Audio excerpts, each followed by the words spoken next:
By now, it's perhaps hard for us to remember how shocking was the radical capitalist ideology that started to come along around the 1820s.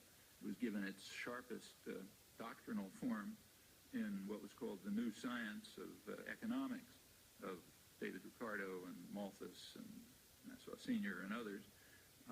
The new science rejected the traditional view that people have a right to live. That was taken for granted in traditional societies, feudal societies, slave societies, and so on. It was assumed that people have some kind of a place, a right to be in that place, generally a pretty rotten place, but at least some kind of a place. However, the new science challenged that. It proved, with the certainty of Newton's laws, as Ricardo put it modestly, it proved that people have no rights apart from what they can gain in the market. You only hurt the poor by trying to help them, so the new science proved. And if people can't survive in the labor market, since they have no other rights, they should go somewhere else, which was not impossible in those days.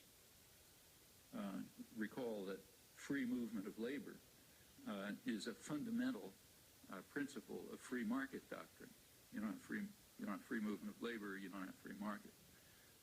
That's one of the many principles that are overlooked as the theory has been converted into a weapon, an ideological weapon of oppression in the service of the vile maxim and the opulent minority, relying very heavily on state power. For example, subsidies under the guise of security. I should add that even Ricardo, who was the leading exponent of the new science, was unable to free himself completely from traditional human sentiments. So Ricardo recognized that his famous principle of comparative advantage was based on the assumptions that labor is mobile and that capital is immobile. You drop those assumptions, it doesn't work. That's incidentally the opposite of what prevails today. Labor is immobile and capital is mobile, but we're still supposed to worship at the shrine, even though the assumptions on which the conclusion rests have been reversed.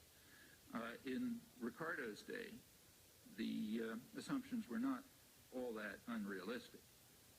There were vast open spaces which were being cleared of their inhabitants, and that meant a place for impoverished people of Europe and criminals. There was much less need for prisons in those days because you could send them off to the United States and Australia, and also for poor people. They could move once the land was cleared. But what about capital? Well, capital was largely a matter of land, and land is immobile, so that part of the assumption is correct. But as for the rest, Ricardo remained a captive of pre-capitalist values. He argued that the rich would be satisfied with a low rate of profits in their own country rather than seek a more advantageous employment for their wealth in foreign nations. And the reason they would do that is just because of human sentiment, community spirit, and so on.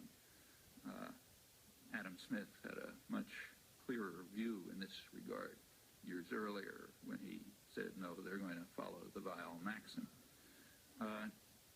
So the point is, even Ricardo found it hard to free himself from the taint of human sentiments, despite the teachings of the new science. But it was a dramatic change.